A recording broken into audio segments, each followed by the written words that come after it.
¿Qué tal, compañeros? Muy buena noche. En el presente trabajo se va a tener como objetivo sintetizar las diversas actuaciones y reformas llevadas a cabo en el sector público, que a su vez vamos a analizar las principales teorías que sustentan este paradigma, lo que permitirá entender la razón de cada una de las políticas o cambio que han tenido. Como ya saben, la gestión pública persigue la creación de una administración eficiente y eficaz, es decir, una administración que satisfaga las necesidades reales de los ciudadanos al menor coste posible. Fundamentación teórica. La nueva filosofía de gestión pública, utilizando palabras de Hood, es un matrimonio entre el nuevo institucionalismo y la gerencia profesional. Dentro de la amplia variedad de enfoques o teorías económicas sobre las que construye el nuevo institucionalismo, Hood destaca su formación a partir de las ideas de la teoría de la elección pública, la teoría de los costes de transacción y la teoría de la agencia. Doctrinas que a su vez persiguen reformas administrativas mediante ideas como la competencia, elección, transparencia y control. Por su parte, la gerencia profesional, definida principalmente a partir de las ideas neo-tayloristas, se centra en el estudio de la organización burocrática interna de la administración, abogando por romper el supuesto mito de las diferencias de gestión entre el sector privado y el sector público. Teoría de la elección pública. Es muy fácil definirla, ya que en nuestro país la vivimos diariamente con los famosos outsourcings, que se definen sencillamente como la aplicación de la economía a la ciencia política. Sus propuestas giran en torno a los problemas que la burocracia administrativa plantea en la obtención de la eficacia en la actuación pública, basadas en la necesidad de contratar servicios en el exterior para incrementar la eficacia y evitar las ineficiencias de la burocracia. Consideran que no se alcanzan por la simple conversión de lo público. Neo-taylorismo. En esta teoría se habla de reinvención del gobierno, refiriéndose a la transformación fundamental de los organismos y sistemas públicos para que se produzcan mejoras en su eficiencia. Podemos concluir que las técnicas propuestas por esta teoría son fundamentalmente la separación entre política y gestión, reducción de las normas de actuación, especialmente referidas a los órganos directivos, pues se persigue el gerencialismo o profesionalismo del gestor. A su vez, el incremento de los controles económicos y financieros que permiten exigir responsabilidades personales. La teoría de la agencia. Según Jimeno Ruiz, la teoría de la agencia, entendiendo cualquier ente como un conjunto de contratos entre un individuo principal que contrata a otro, que sería el agente, delegando en él la ejecución de una determinada tarea, viene definida por la divergencia entre las funciones de utilidad de cada una de las partes del contrato. Por ejemplo, se encuentran dos niveles básicos en la relación de agencia dentro del sector público. Una de ellas sería que se provoca por la delegación sucesiva de responsabilidad que representa la cadena, ciudadanos, políticos y gestores. Y la otra sería la relación interadministradores. Para Liu, la nueva gestión pública enfatiza en la aplicación de los conceptos de economía, eficiencia y eficacia en la organización gubernamental, así como en los instrumentos políticos y sus programas, esforzándose por alcanzar la calidad total en la prestación de los servicios. Todo ello dedicando menor atención a las prescripciones procedimentales, las normas y las recomendaciones.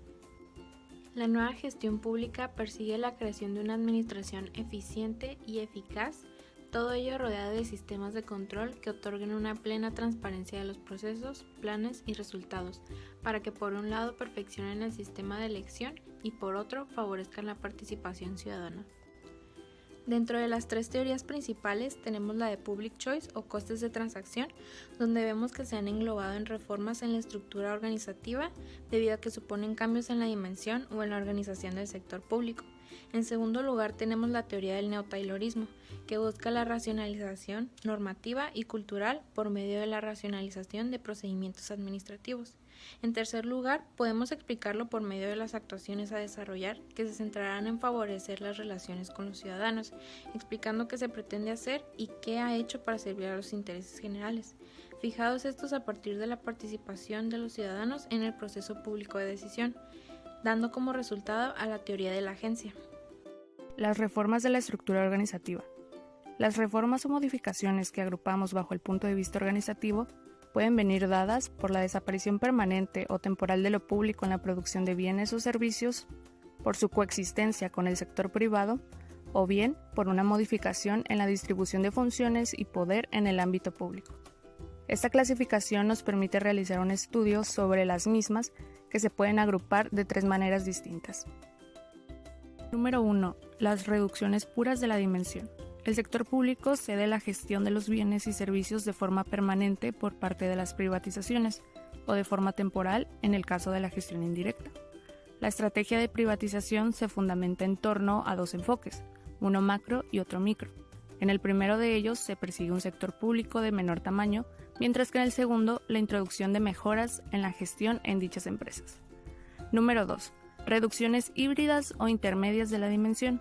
Aquí, ambos sectores, el público y el privado, compiten o cooperan en la prestación de un mismo servicio. Entre los participantes se encuentran los gobiernos de distintos países, diferentes niveles de gobierno de un mismo país, el sector privado y organizaciones de carácter no gubernamental o las que están relacionadas al voluntariado.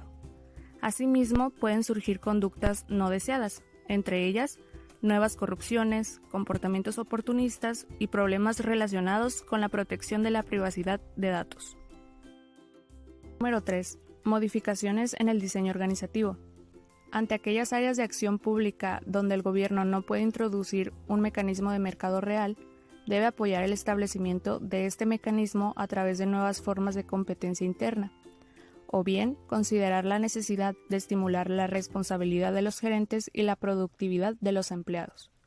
Se habla de descentralizar o simplificar la jerarquía mediante funciones, es decir, hacia estructuras más planas con asignación de mayores niveles de autoridad y autocontrol. Dicha descentralización está encaminada hacia una delimitación entre política y gestión, lo que nos lleva a diferenciar la responsabilidad política y la responsabilidad de gestión. Este apartado consiste en examinar la racionalización normativa y la racionalización cultural de forma individualizada. En primer punto tenemos la racionalización normativa, la cual persigue la simplificación tanto de los procesos administrativos como de la normativa que regula la actuación pública. De esto se deriva la racionalización de procesos administrativos, donde se procede a identificar las actuaciones internas que se duplican para la desaparición de funciones sin valor añadido. Por último tenemos la racionalización cultural, la cual se agrupa en un conjunto de actuaciones que pretenden incrementar la eficiencia y eficacia de las actividades que se han reservado como ejecución pública. En el desarrollo de políticas de personal, los trabajadores o el recurso humano del sector público constituyen una significativa importancia a la adecuada gestión de los mismos, lo que evita una realidad alejada de los problemas respecto de los centros de responsabilidad que impiden la producción de respuestas adecuadas, obstaculizando una gestión eficaz y eficiente de los servicios públicos. En el caso de la introducción de técnicas privadas que son importadas a la administración pública, vamos a distinguir en su análisis 2 tipos de técnicas, las referidas a la dirección, que como ya se ha mencionado, con la oferta de servicios públicos y las decisiones relacionadas con la forma de gestionarlos e incluso producirlos, exige la utilización de técnicas directivas desarrolladas que permitan tomas de decisiones precisas, y las técnicas referidas al control y medición de los resultados, donde las herramientas de información serán aquellas utilizadas por la administración pública para cuantificar y medir los resultados alcanzados en términos monetarios y técnicos, convirtiéndose los procedimientos de control en mecanismos de verificación de dicha información. Transparencia de la administración. Berman resume la opinión de los ciudadanos respecto al gobierno en 3 formas negativas. La primera, se sienten malentendidos o ignorados.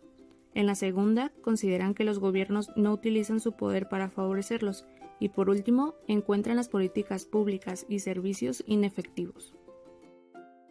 Así, para evitar estas posturas en los ciudadanos, este autor sugiere 3 estrategias.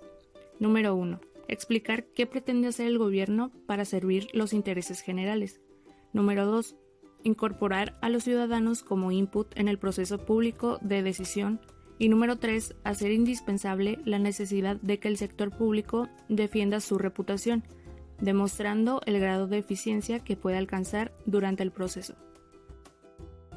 De acuerdo a McTavish y Piper, los motores básicos en este proceso de cambio del sector público en su orientación hacia el ciudadano son, por una parte, la comunicación externa, cuyo objetivo es facilitar información constante a los ciudadanos y sectores interesados sobre la publicación de planes estratégicos y lo relacionado a la actividad pública, mientras que por otra, la participación ciudadana, que surge como consecuencia de la necesidad de que la sociedad quiera colaborar con el gobierno en el diseño de su propio futuro, así como también tener acceso a las instituciones democráticas acorde a sus necesidades. La nueva gestión pública en el sector público español. Generalmente, las comparaciones entre países suelen basarse en la comparación de las reformas realizadas en 3 ámbitos concretos, los cuales son 1. Políticas de personal. Son procedimientos de selección, remuneración y promoción. 2. Modificaciones en la estructura organizativa. 3. Perfeccionamiento de las técnicas financieras y de control. Son presupuesto, contabilidad, auditoría e indicadores de gestión. Analizando estas actuaciones y teniendo en cuenta su nivel, se clasifican las reformas efectuadas sobre la gestión pública en 3 tipos. 1. Reforma radical, basada en la teoría de la nueva gestión pública. En términos generales, asume que las técnicas de dirección privadas son superiores a las públicas. 2. Reforma incremental, basada en una exigua modificación de la gestión pública tradicional. Son pequeños cambios como sería la autogestión administrativa, una clara delimitación de los políticos en la administración, alta estabilidad en la función pública y sistemas de promoción basados en méritos. Y por último, el 3, gerencialismo moderado. Es una reforma situada en una posición entre los dos extremos anteriores. A partir del análisis de las políticas de renovación introducidas en la administración española, consideramos que estas se podrían encuadrar dentro del grupo denominado reforma incremental. El Ejecutivo actual quiere basar la mejora de los servicios administrativos en 3 medidas: aumentar la calificación de los funcionarios, incentivar su productividad y facilitar la comunicación con los ciudadanos. Pero no olvidamos que la nueva gestión pública surge por la necesidad de legitimación de la administración, exigiendo un comportamiento eficiente y eficaz en su actuación para evitar daños mayores que los que se ocasionarían sin su intervención. Se persigue la obtención de un sector público de dimensión óptima, donde los burócratas formen parte del pasado y los ciudadanos tengan posibilidades de elección donde sea posible y expresen sus necesidades mediante las distintas vías de participación. En las últimas décadas, las administraciones públicas de la mayoría de los países desarrollados se han visto inmersas en procesos de regeneración con el objetivo de conseguir una administración más eficiente y ágil que pueda adaptarse a las necesidades de los ciudadanos.